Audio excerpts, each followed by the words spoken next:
Banking, the greatest scam on earth. Thomas Jefferson said, "I believe that banking institutions are more dangerous to our liberties than standing armies.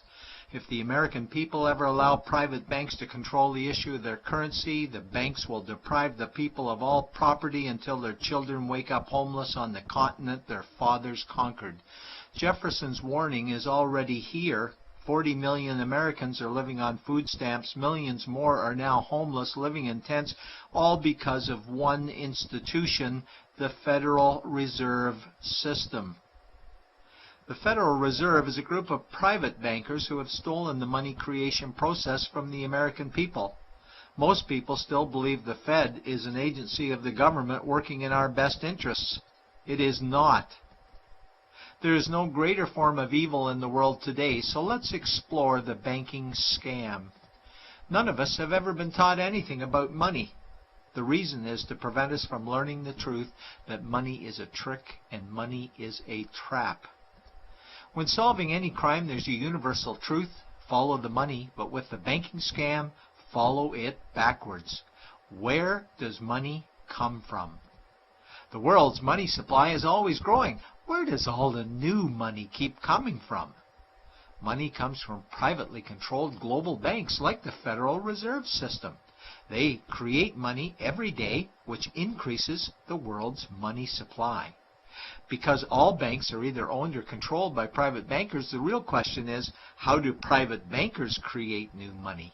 And the answer is they create it out of thin air.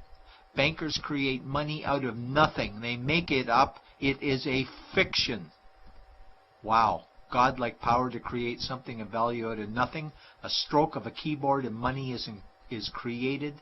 In fact, only 3% of the world's money is even in the form of bills and coins, which means 97% of all money in the world is just numbers typed on a computer screen.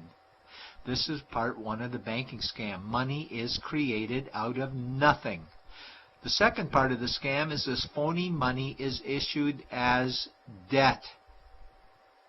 What is debt exactly? Well, when you consider we work our whole lives to pay it off, you could say debt is slavery. But whose debt is this phony money? It's our debt, all of it. It's our debt when we use credit cards, we get student loans, borrow money for mortgages, all bank borrowing. And it's our debt again when the government borrows, which is each and every day. In today's world, money is debt and debt is money, and don't forget the interest charges. Money equals debt and debt equals slavery, therefore money equals slavery. Our monetary system is a carefully concealed system of slavery. Why? Because our government can create the same money for free with no interest charges, just like they used to, as the Founding Fathers designed it inside the United States Constitution for our protection against private bankers. The third part of the banking scam is very evil.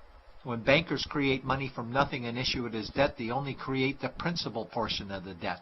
They do not create the money for the future interest payments. There is not enough money in existence for all of us to make our interest payments. In fact, our money creation system is even mathematically impossible. Money issued by the banks, principal debt, does not equal the money demanded back to the banks, principal plus interest. We are forced to play a game of musical chairs to see who can make their debt repayments. This guarantees a world of bankruptcy, competition, and scarcity of money. For example, we go to the bank to borrow money for a house, let's say $100,000. The moment we sign the loan document, the bank creates the money out of thin air. A $100,000 debit gets registered for us and a $100,000 secured credit for them. Then one of two things happens. Either we give the bank 30 years of labor making house payments totaling $300,000 for the original $100,000 we borrowed, or the bank takes our house. The bankers get either our labor for life or our house, and often they get both, all from money created out of thin air and issued as debt, for money made out of nothing. This is why all the bankers end up with all the assets. The fourth part of the banking scam is inflation. People think inflation is prices and costs increase. A better answer might be the value of our money always goes down. Inflation is created every time the central banks print money, which is every day. Where does all this new money get its value? The answer is it steals its value from the existing money supply, where our savings are. Our savings are disappearing because of the new money they're printing. If money creation was in balance with goods and services, there would be no inflation. Prices would stay the same. But the reality is banks always print money, driving prices ever higher, which steals the value of our savings, making them disappear. Since the private bankers created the private Federal Reserve in 1913, the United States dollar has lost 97 cents in purchasing power. An item in 1913 that cost $100 in 2011 cost $2,230, a price increase of 2,130%. This is the banking scam. 4 parts. Private bankers create money out of nothing and charge interest on it. There is no money created for the future interest payments, and inflation steals our savings every day. In order for the banking scam to be pulled over our eyes, the bankers need help from the likes of paid-for politicians and appointed civil servants, military-industrial complex, mainstream media, multinational corporations, and the bankers' good buddies. For example, what do our banker-controlled television networks say about criminal bankers? Oh, bankers are our saviors. Chairman is Man of the Year. He saved the world. Bankers really do deserve their bonuses. They're so smart. And what do our banker-owned G20 politicians say we need to do?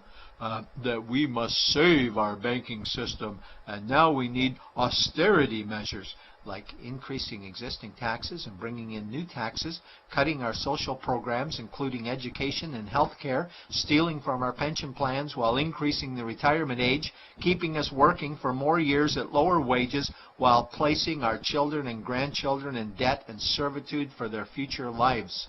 We are being lied to that we must go deeper in debt for bailouts, stimulus packages, quantitative easing, saving the too big to fail banks, credit easing, currency interventions, all names that mean the same thing, more debt to us.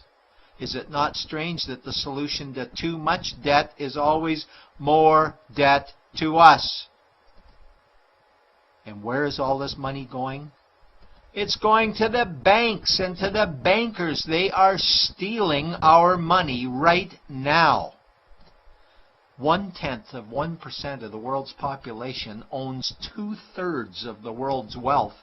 This means that 99.99% of the world's population own less than 1/3 of the wealth, a decreasing amount because these guys are stealing it. We desperately need to wake up to the banking scam. It is time for change. To retake control of our money system, we must stop supporting the banking scam. Lincoln said the government should create all the currency and credit needed to satisfy the spending power of government and the buying power of consumers.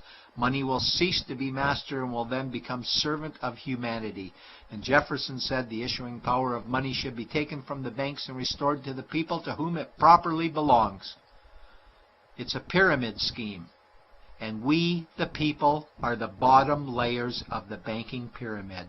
Without our support, the banking scam collapses.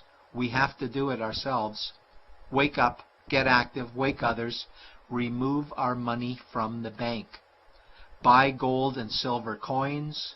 Get out of debt. Rip up your credit cards. These actions will bring down the banking scam. Only vote for politicians who support debt-free money, or run for office yourself, and turn off mainstream media to search for the truth while you still can.